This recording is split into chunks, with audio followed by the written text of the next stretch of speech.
This is a village on the South Devon coast. It's winter time. Nearby, on the edge of the coast, is a lookout station. It is this Coast Guard's job to keep a weather record, to give warning of approach gales, and to keep a watchful eye on shipping.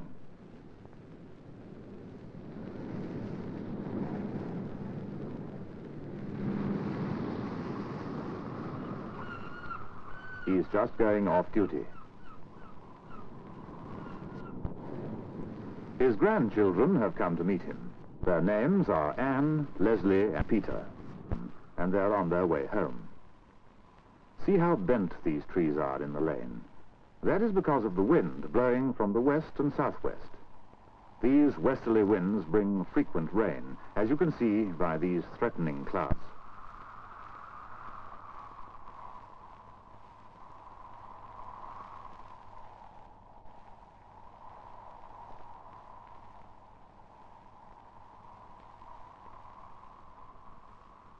On the farm, a number of winter jobs are going on. One is hedging. 2 older children are watching the hedger at work as the others come up. These two, Gillian and Michael, also live on a farm. Most people in this village do. The Coast Guard goes on, leaving the 5 children. Gillian asks the farmer if any lambs have been born. He points to a field in the distance. Yes, there are several, even in early January.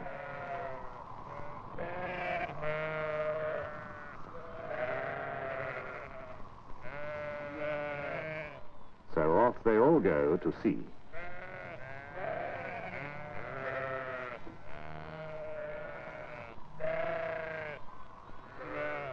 And here they are.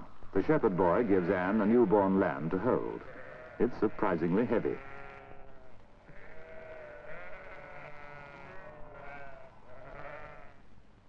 But now it's time to get back. There's been a lot of rain lately, and the lanes are very muddy. You need gumboots or thick shoes in these parts. And there's always something to stop and look at. The bullocks in this field live out all the winter. But the winter grass is not enough by itself to feed them. So every day, the tractor comes round with a load of mangles for them.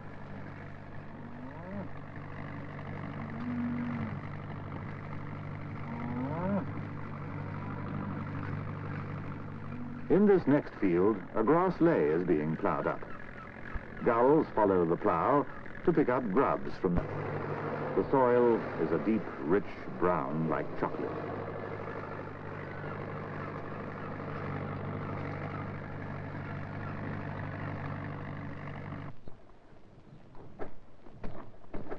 And so on home. As they pass a neighbor's cottage garden, he is hoeing cabbages. That's a cold job. The bees are snugly tucked away in their hives for the winter, and the fruit tree is bare.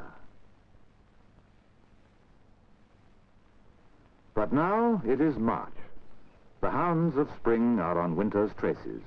Blossom by blossom, the spring begins.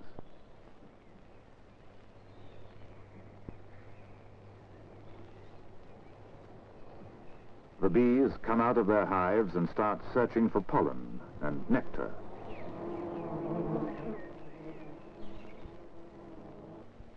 The lane that had the bare, bent trees in January is now lush and green.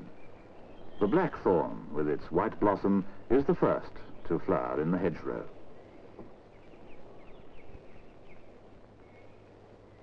Very soon there are pale yellow primroses and purple violets.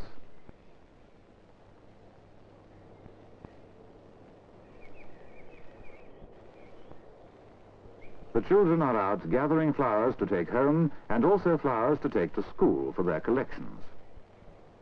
Gillian has found some pussy willow.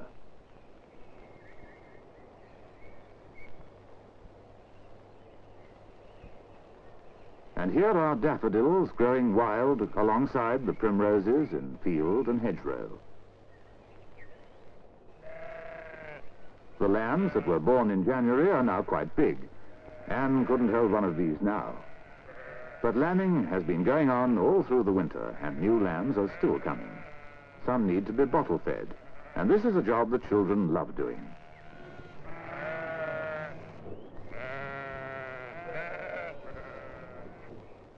It's a very busy time on the farm. Spring wheat is being sown, and Michael helps his father with the drilling. Nearby, two of the farm men are repairing one of the dry stone walls that separate the fields on these Devon farms. Spring is also the time when egg-laying is at its height. It's one of Gillian's jobs to collect the eggs. So, while Michael is working with his father and his mother is feeding the hens in the orchard, Gillian gathers up the eggs from the nests in the hen house and goes off to clean and pack them for the market.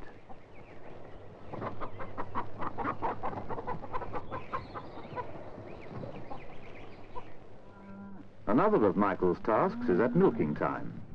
After milking, he lets the cows out again to pasture, while the farmer puts out the heavy, full milk churns to be collected by the milk lorry and taken to the bottling station.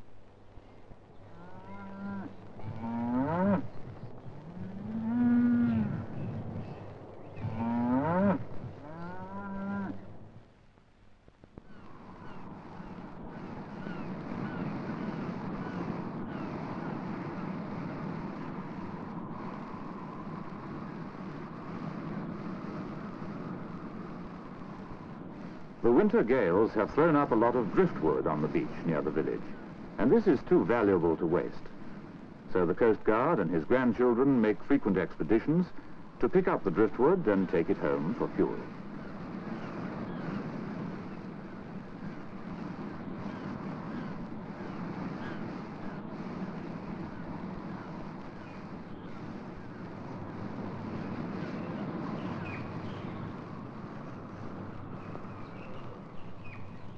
But it is still only halfway to summer.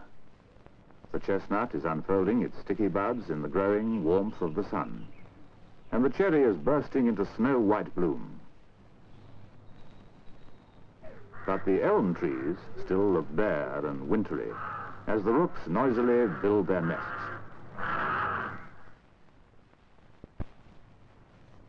Now summer is fully here, and the village wears a very different look from when we saw it in January. It's August, and the trees are heavy with dark green foliage.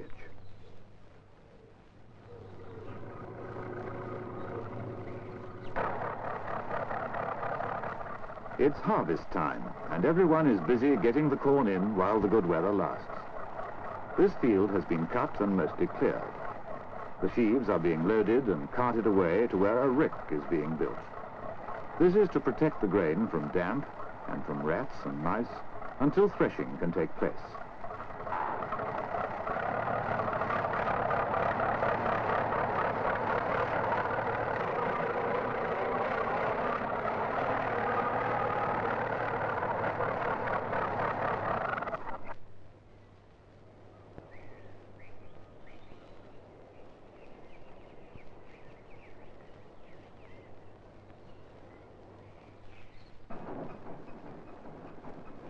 Here, threshing has already started, and there is Michael again on the job.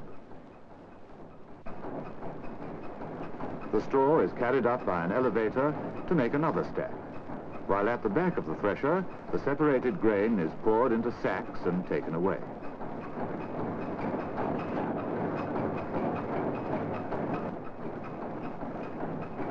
As the wagon goes back for another load of sheaves, the children have a free ride.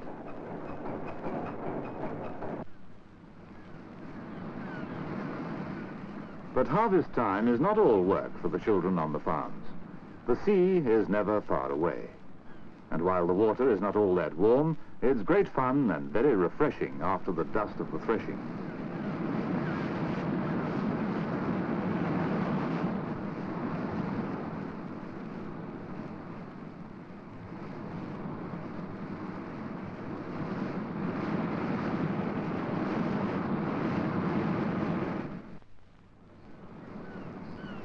As August advances, blackberries appear in the hedgerows. Anne and Gillian and her young sister are gathering blackberries for their mothers to bottle. Many of the berries are still unripe, and blackberrying will go on well into September.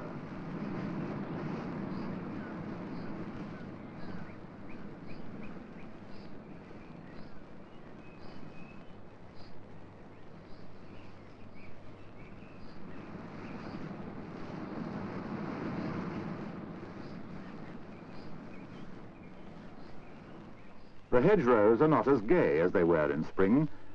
There are the last of the wild roses and honeysuckle, yellow toadflax, and the red berries that children call parson in the pulpit.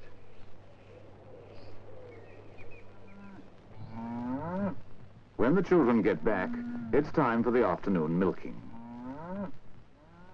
They help to drive the cows into the byre.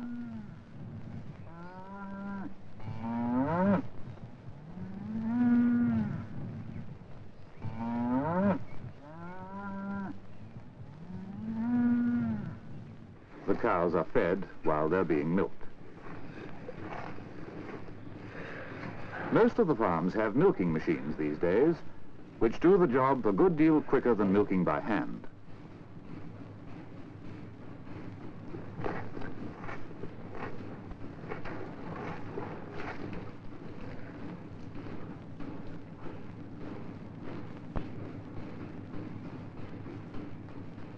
When milking is over, the full buckets are carried into the dairy.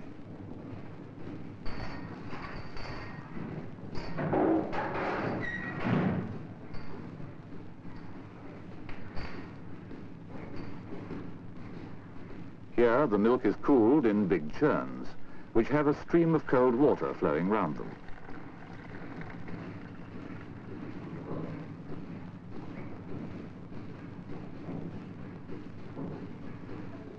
Presently, it's Jim's job to measure out milk for customers coming to the farm. Anne is her first customer, and Gillian gives her generous measure.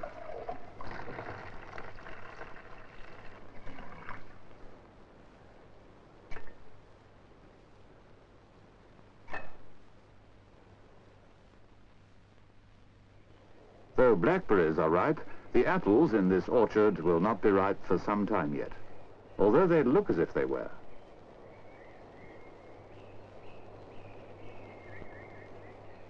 Gillian picks one to try.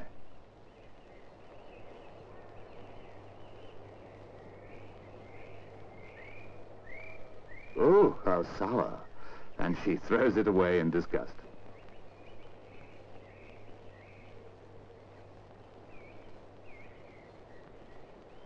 It's the end of the day, and almost the end of summer. The children run off home to tea, leaving the orchard to the geese, who little know what's in store for them at Michaelmas.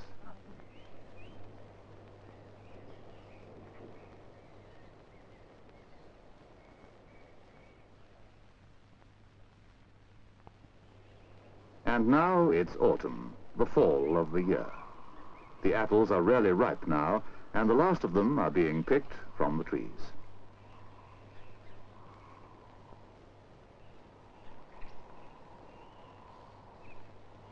Those that have fallen on the ground will be bruised and not fit for market, and these are gathered into sacks to be fed to the pigs. Michael takes the last picking of apples into the house, leaving the girls to finish gathering the windfalls.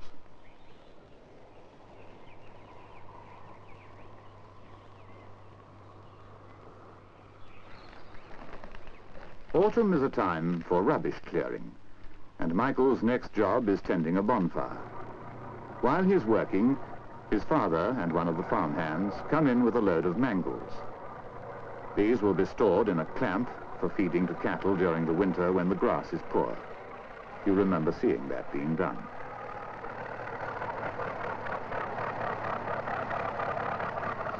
At this time of the year, the weather is more than ever changeable, and high winds and rain are frequent. There, the rain has started, and the girls pull their hoods over their heads and run for shelter.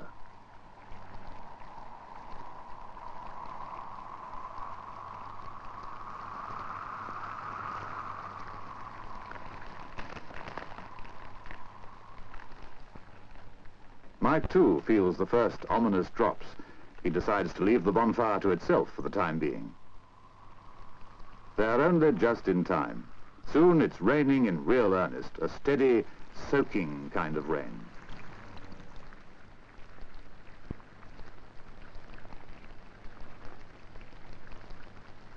The farmer is used to it.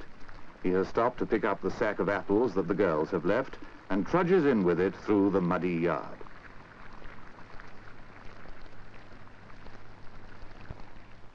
Presently the rain stops, and the landscape lightens a little as a watery sun struggles to come through. Everywhere now the greens of summer have changed to the browns and golds of autumn, and the leaves fall from the trees. It's the season for nutting. Here are both sweet chestnuts for roasting and horse chestnuts for conkers.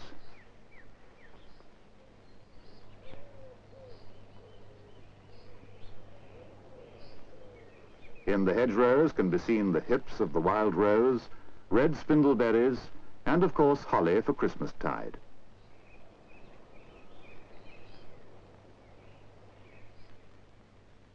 Down by the Coast Guard is busy again. He has to give warnings to ships at sea of bad weather approaching. He hoists the storm cone, calling all shipping. Here is a gale warning.